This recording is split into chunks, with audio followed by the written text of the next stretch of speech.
Hey there, and welcome to Echoes of Age. This is the place where we talk real stuff about getting older, in a way that helps you feel stronger, stay sharper, and live better every single day. We're diving into the things no one really talks about when it comes to aging, but should. Let's jump in, Ted. Why do we disappear from people's lives after 70? Not because we're angry, not because we're bitter, and certainly not because we've given up on living. It's something else, something quiet, powerful, and deeply personal. It starts with a subtle shift. You wake up one day and realize you no longer feel the need to show up everywhere, explain yourself, or keep saying yes out of guilt. The world gets quieter, and in that silence, you begin to hear something you've long ignored, your own voice. For the first time in decades, you're ready to listen. This isn't about becoming antisocial. It's about becoming selective. It's about wisdom. And in today's video, we're going to unpack 6 honest reasons why many people stop visiting others after 70, and why, once they do, they rarely look back. Let's start with the first one. As you get older, your emotional energy becomes more precious. Not every conversation feels good anymore.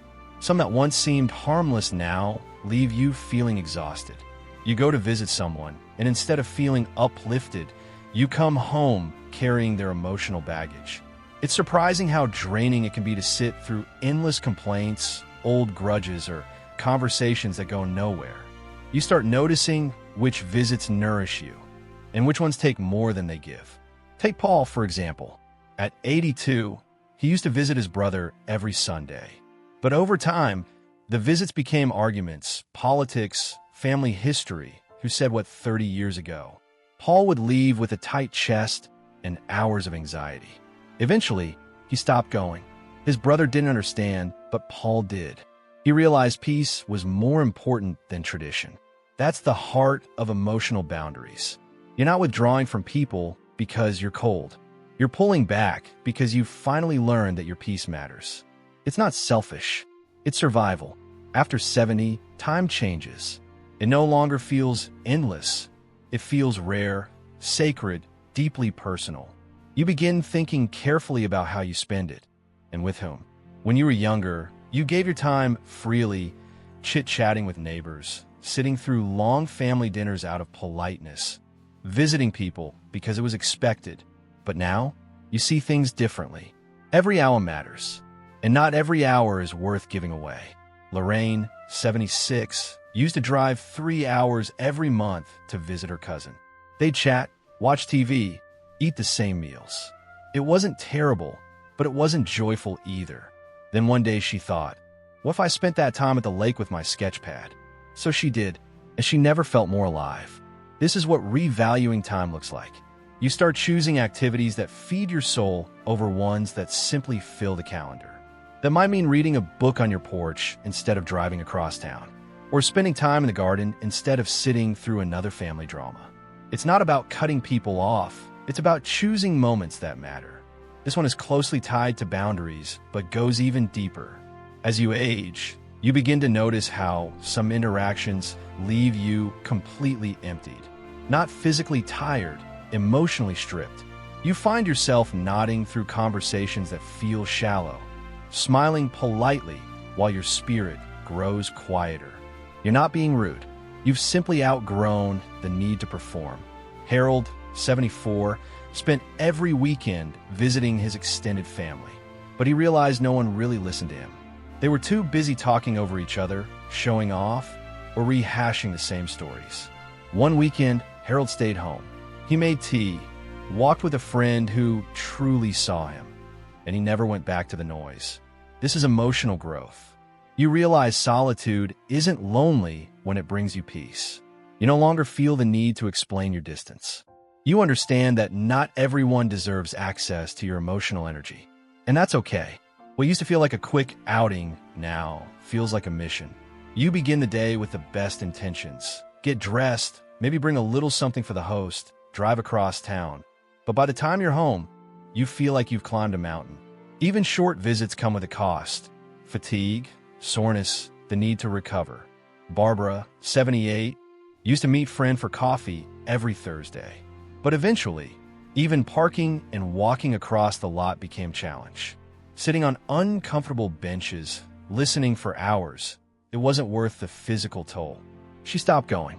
When her friends said, "We miss you," Barbara said, "I miss me too, especially after I overdo it." This isn't about being fragile. It's about knowing your limits. Your body is speaking louder than ever, asking for respect. And if you don't listen, no one else will. You begin to prioritize rest, warmth, and comfort over obligation. Not because you've given up, but because you've wised up. Think of emotional energy like a bank account.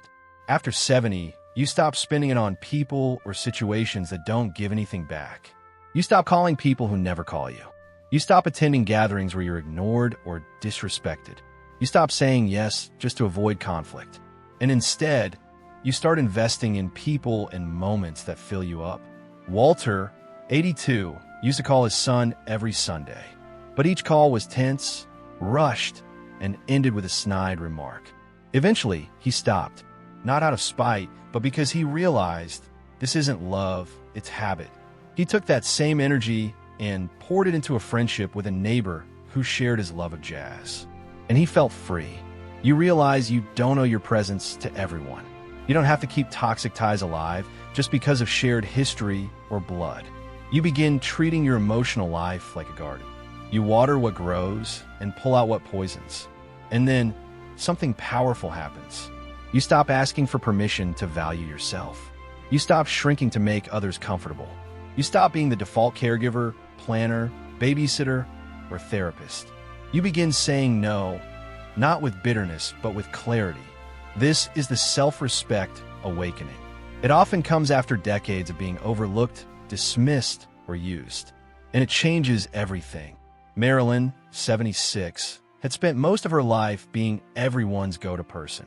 But last year, when her daughter asked her to host another big family event, Marilyn said no. Instead, she spent the weekend alone at the lake, reading and resting. Her daughter was shocked. Marilyn wasn't. For once, she said, "I'm counting on me." It's not about closing doors. It's about setting standards. You teach others how to treat you by how you treat yourself.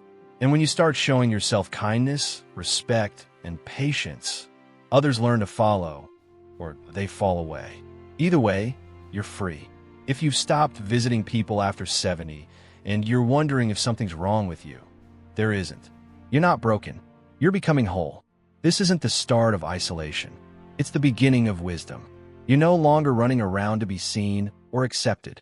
You're no longer apologizing for needing space. You're no longer afraid to say no. And that isn't selfish, it's sacred. You're choosing to spend the years you have left with intention, with care, with meaning. And if that means fewer visits, smaller circles, and quieter mornings, so be it. You've earned the right to protect your peace. So if anyone asks why they don't see you as much anymore, just smile and say, "Because I've finally started seeing myself